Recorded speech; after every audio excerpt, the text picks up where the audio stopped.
Our good buddy Brandon wrote a story today saying that Jackson State received votes in the women's AP Top 25 poll.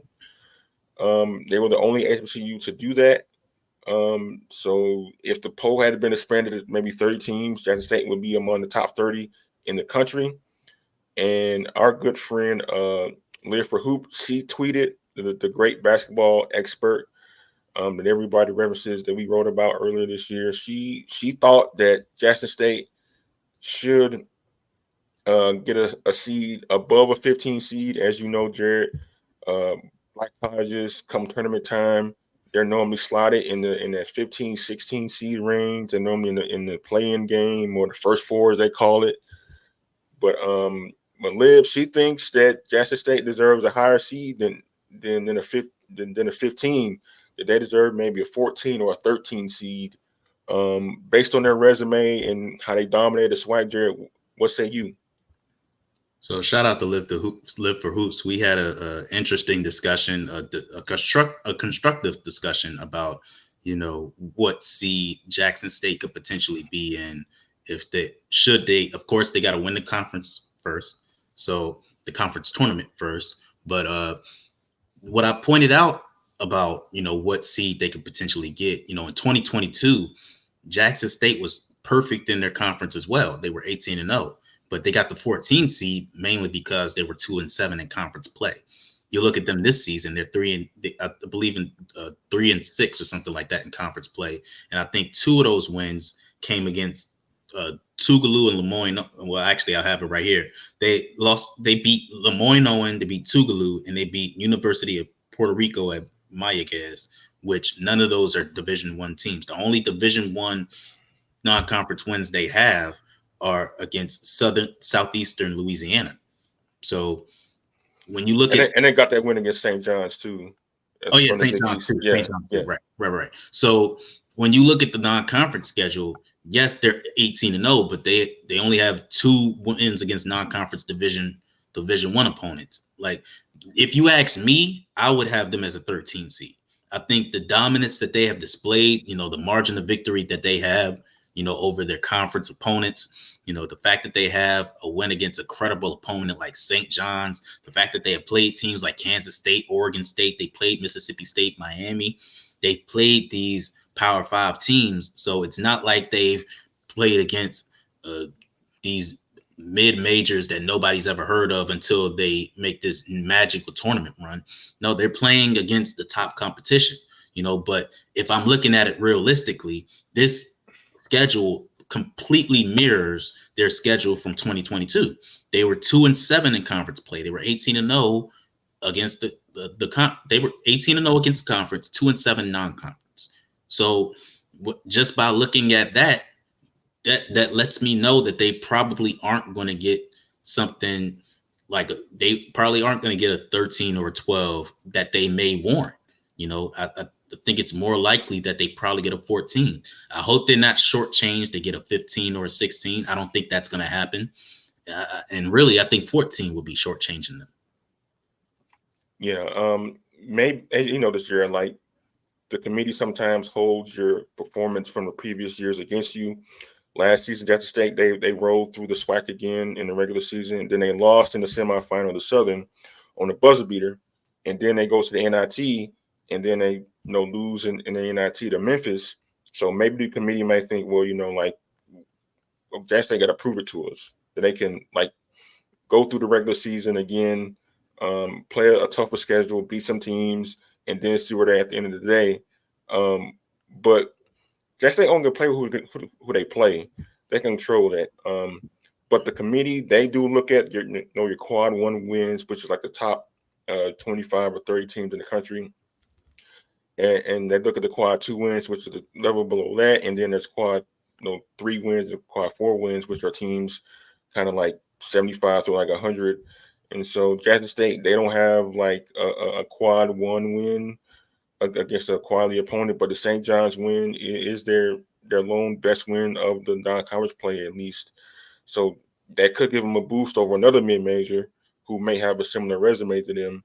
But Jackson State has proven over the last 5 to 6 years, like they are one of the best mid majors in the country. And so they gave LSU a game over the last time they were in the tournament. They almost beat them. It's the same LSU team that won the championship last season. They almost beat them at LSU. So this team can play with anybody in the country, and they kind of showed that they have the last few years. So I think whatever seed they get, it will be a seed I think Jackson State can work with. But for my money, I think Jackson State deserves to be in that kind of like 13, 14 seed range. I don't think they're a playing team at all. If the committee does that, that's a slap in the face to everybody. If Absolute that if slap that in the face. happens, That's a yeah, slap in the face. That's spitting in the face. That's any disrespect that you could possibly give. That's look. I think the one way that teams can get the respect of the committee, somebody's got to go on a run. Somebody has to be that Florida Gulf Coast. Somebody has to be that George Mason and make it at least to the Sweet 16. That it hasn't happened yet. Norfolk State on the men's side won a game. Hampton on the men's side won a game in 2001. You had I'm trying to think. Alcorn State, made it to the round of 32 back in the 80s, I believe, but nobody has made it to that Sweet 16. As soon as we get a team in the Sweet 16 or maybe even the Elite Eight, then we'll start getting that respect. But we haven't had anybody that, especially on the women's side, that has bucked the system. I don't even think that a women's team has been to the round of 32, if I'm not mistaken, unless it was Hampton, I believe, that won a game on the women's side. I could be yeah. wrong. Hampton won their first four game last year. Um, to get to play the number one seed in the in the tournament last year. But But I'm talking about like getting to the round of 32. Just that's just to get to the round of 64. So like I think in terms of like getting that respect from the committee, we need to have a big run. Like we need to have a team make it to the round of 32 or the Sweet 16, if not the Elite 8. Like if we can get a team to the Sweet 16, that would be huge in terms of putting the committee on notice that we have talent here and we have the capability of making that big run, but you just got to give us a chance. You got to level with us. We have the record to warrant a 13, 14 seed, a 12 seed. We have the record to knock off a potentially an ACC team that probably didn't win their conference tournament, or a Big East team or a Big 12 team that didn't win their conference tournament. You just got to give us a chance. And I think Jackson State and a team that we're probably going to get into in a second could potentially do that. yeah, on the women's side, it's kind of hard to make those Cinderella runs because the disparity in teams is so great from South Carolina to the 68 team. Like you rarely ever see any upsets, especially early in the tournament. Now you may see them as like you get to the round of 16 and Elite Eight, things of that nature. But like the early rounds of the tournament, it's very difficult to see any upsets happening. So like for a Jackson State or Norfolk State, who is also a team in the MEAC that probably also deserves not to be a 16 seed either, based on the way they played this season. They're another ball club that could possibly state their case saying like we're better than what you think an HBCU is. And so, Jared, you think like Norfolk State had the same argument as Jackson State to say like, hey, like we don't need to be in the playing tournament, we don't need to be a 16 seed.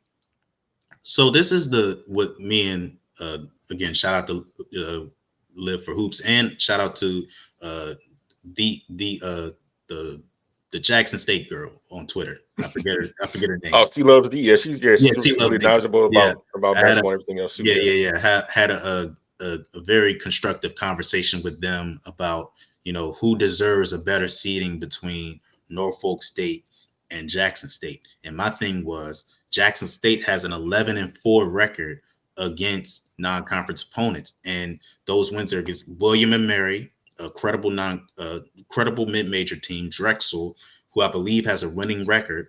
Radford, Appalachian State has a winning record. Hampton, Colgate, Chicago State, they High Point, UNC Wilmington. These are credible schools. Longwood. These are credible schools that are incredible conferences on par with Norfolk State. You know, and Jackson State, their non-conference wins are, like I said, two are against D2 teams, one is against the NAIA team. So my thought was, you got a Norfolk State team that has a better non-conference record that's going to look better to the selection committee. Now, obviously, yes, Jackson State is undefeated in conference play, but you look at the overall records of the teams that Jackson State has beaten in conference, it's not as impressive. I mean, it's solid. They beaten UAPB, they beaten Southern, they beaten Grambling, they beaten Alabama A&M, but I don't think that's enough to put them over the top compared to a Norfolk State team who has beaten non-conference teams with winning records. So I think one thing that we can all agree on, that 14-16 is a slap in the face to either one of them. It's a slap in the face to either one of them. Either one of them is good enough to be in that 12 or 11 seed at best, maybe even a 10 seed, and get an upset win in a round of 64 game and potentially even make it to the Sweet 16. But if you ask me, who I have more faith in to potentially win a tournament game, I would have to say Norfolk State. And the reason why is that they do it by committee. Remember, the first 11 games or the first 10 games, they didn't have Diamond Johnson. In this game that they just won today, Kiera Wheeler was 1 for 13 from the field, only had 3 points. So that showed you that they do it by committee. They're not, it may look individually when you look at it on a stat sheet, but every player out on the court for Norfolk State makes winning plays. And when you talk about tournament play, that favors more than a Jackson State team who has struggled against the top teams. Now, granted, Norfolk State doesn't have a great record against the Power Five teams. They lost to Minnesota. They lost to who was it? Auburn earlier this season. They got blown out by both of those teams, so they don't have the track record of Jackson State, who has a Power Five win to their credit. But when you look at it from an overall sense, Norfolk State's resume looks better to the selection committee than Jackson State, even though they are undefeated in conference. But I reserve the right to be wrong. I've been wrong before. I'll be wrong again. So maybe I'm weighing these mid-major wins for Norfolk State more than I should be. But to me, 11-4 in conference play looks a lot better than 2-6 against Division I opponents. It's funny you mentioned that because Commissioner McClellan for the SWAC, he's also head of the Division I men's basketball committee, and he was asked last year at the SWAC tournament, kind of around this time, like, what will it take for the SWAC to get more than one team in the tournament? And he mentioned specifically winning your non-conference games. It don't matter how many you win, just win them. And winning those games, no matter if it's against fellow mid-majors or blue bloods, matters a whole lot to the committee because they take that into account when determining seeding and where teams go. And so I know some people may say, well, Jackson State may be more superior team because their body of work over the last several years. But you mentioned something, Jared. Like, despite the fact that maybe Norfolk State didn't play like the same Power Five schools that Jackson State did, they won the bulk of their mid-major games. And so the committee is going to sit there and say, hey, like, this is a team that played a variety of opponents and they beat them. And so they obviously a tournament-worthy team. Now, whether are seeded remains to be seen, but like they might get a better seeding simply because they just simply won more non-conference games than Jackson State did. Yeah, and I think it all comes down to scheduling.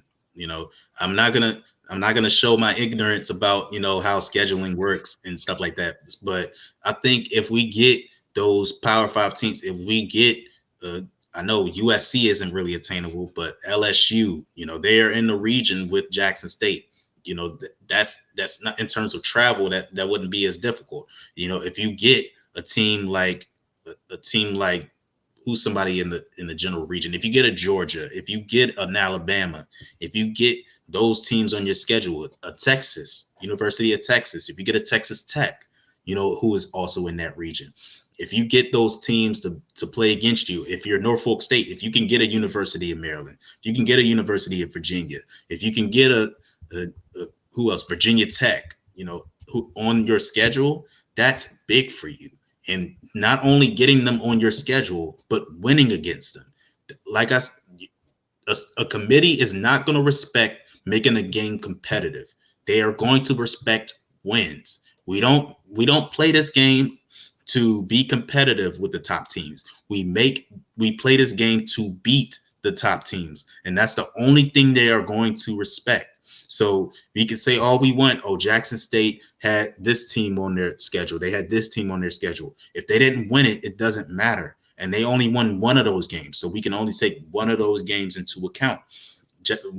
Whereas Norfolk State, we are admitting they only had what, three Power Five teams. They had Minnesota, they had Wake Forest, and one more team that's escaping me that they played that was P5, or maybe those are the only two.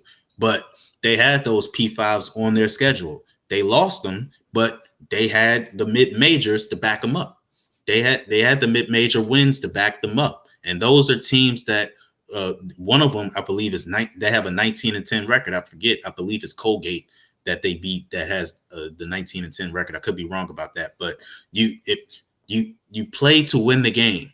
And if I'm looking at a team that has what, 4 or 5, 6 mid-major wins and one who has a P5 win, and every other win is against a NAIA or a D2 team, I'm going to look at that team with the more mid-major wins. People may have different philosophies than me, but I'm just going by how I see it. Yeah. Well, we'll see how it all shakes out. I mean, Jackson State and Norfolk State, they're both two worthy teams to be in the tournament. Number one. Number two, they could make some noise because they're so talented.